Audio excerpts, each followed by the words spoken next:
Shearers go.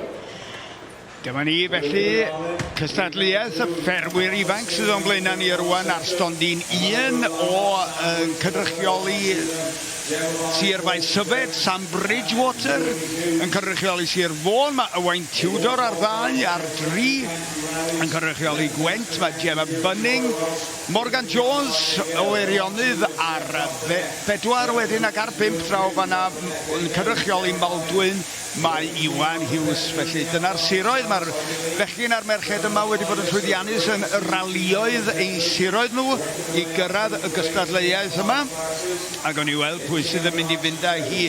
2 oen yn unig sydd yn y gorlan, felly pwy sy'n mynd i fod y cyntaf i droi rownd y gwddw na. Wel, mae Morgan Jones yn cael hwyl dda iawn ar ei, ond mae Owain Tudor fan hyn eisoes ar y stodiau hirion ar yr oen cyntaf ac yn Cneifio'n rhwydd dros ben.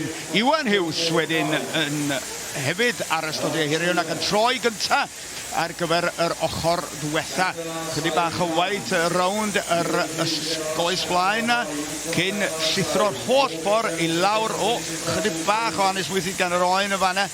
Mae'r Cneifwyr yma'n dal yn reit ifanc ac felly mae rheolaeth o'r oen. Maen nhw'n dysgu wrth fynd ymlaen yn y cystadlu yma. Gorau po fwyau o gystadlu maen nhw'n gael, gorau po fwyau o Cneifio maen nhw'n gael yr oen cyntaf i lawr yn fanna gan Iwan Hughes. Lle mae'r gweddill arni pwy sy'n mynd i orffen nesaf. Mae'n mynd i fod rhwng Morgan Jones o Feirionydd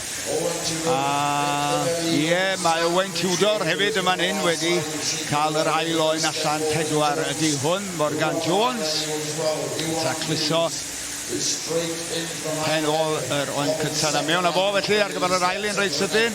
Dyma'r corlan yn dal deio o gwmti'r mynach yn y gorlan iddo fo. Wedyn lawr ar stondin 1 mae Sam Bridgewater yn cael yr ail oen allan ac yn brwyddi yn sydyn dros ben i glirio'r bol.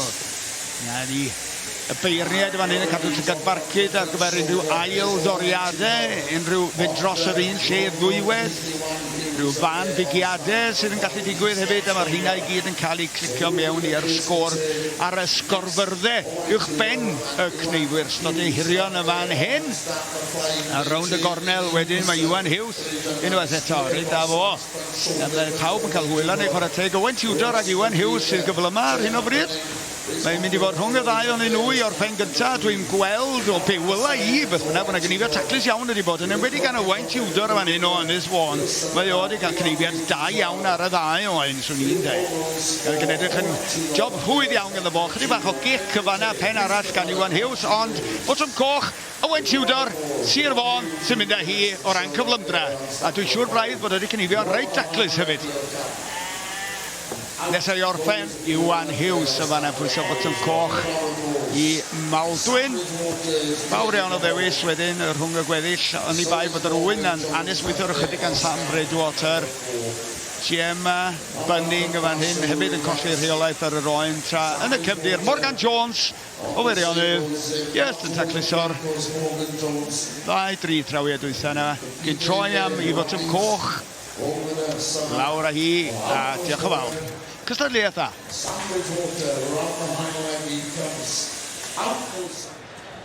Judges ready, timer is ready, shearers go. Ac i ffwrdd â nhw gyda chystadleuaeth yr adran hun ar gyfer y ffermwyr ifanc fan hyn. William Eckort yn cynrychioli Gwent ar 1 ar 2. Deio Clwyd Williams yn cynrychioli Sir Feirionydd. Yn cynrychioli Maldwyn wedyn ar 3 mae Tom Lloyd. Steffan Wilson di methu cyrraedd yn credu tra. Dyma'r olwg cyntaf ar Gethin Lewis o Faesyfed yn cystadlu fan hyn. Un o'n pencampwyr ni ac un o aelodau carfan Cymru nes ymlaen yn y cystadlu yn ystod y dyddiau nesaf yma wedyn yn y pen draw yn cynrychioli Sir Fôn. Mae Daniel Williams o ddrwg yn ei llygyd i yn yngadael i lawr o fan am chydig bach. Mae Gethin Lewis yn cael hwyl dda iawn yn ni fel sa'ch chi'n disgwyl, ond dyma chi Cneifwyr ydy Deio Clwyd Williams yn fan hyn.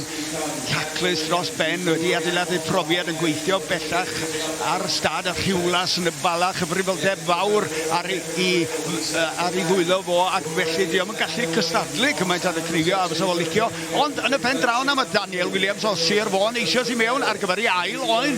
Yna chi Cneifio'r cyflym, Gethin Lewis yn chydig bach ar ei olo, yn rhoi yr un cyntaf na i lawr. Cneifio taclus iawn wrth gwrs, fel sa'n ni'n disgwyl gan rhywun o safon Gethin Lewis yma hyn.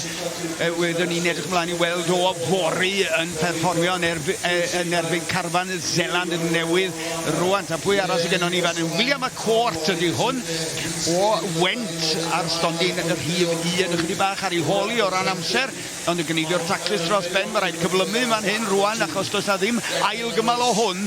Mae'n bob peth neu ddim byd y fan hyn i'r cystadleuwyr yma.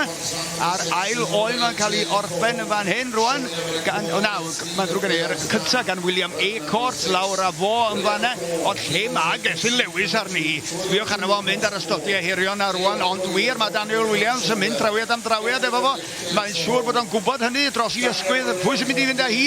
Ai Daniel Williams neu Gethin Lewis sy'n mynd i orffen gyntaf? Da ni'n edrych rwan ar Daniel Williams sy'n cael rhyw chydig bach o gicio yn fanna sydd wedi colli'r chydig bach o iadau iddo fo.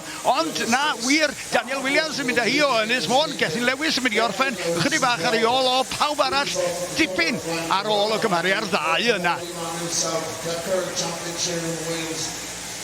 Out goes Gethin Lewis. So we're out there is Dale Coyne Williams. We're out behind leg England as well. Good home time as well. Doing a beautiful job of our round up there, standing to out he goes. Tom Lloyd is Rhywbeth fel fair sydyn, really. down towards the flat Williams. William McCourt has opened up the neck of his second also. on stand number 1. There's Tom Lloyd's time that's taken next up there on stand number 3. Out goes Tom. Very well now. So William McCourt on the front shoulder of his second and final round.